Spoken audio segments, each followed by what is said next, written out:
Day 5 में हम आ चुके हैं और आज मैंने बहुत सारा कुछ शूट भी किया है एक और चैनल के लिए, और बहुत सारा एडिटिंग का काम करना था, वो मैंने सारा किया है।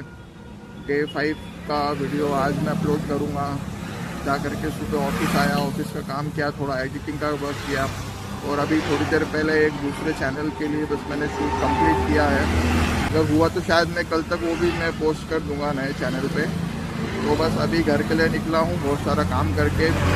आप सब्सक्राइब नहीं कर रहे हो, डे 4 के बाद कोई सब्सक्राइबर नहीं आया, तो डे 5 है, अब देखते हैं कोई आता है या नहीं, कोई सब्सक्राइब करेगा नहीं करेगा, सपोर्ट करता है नहीं करता है। Thank you.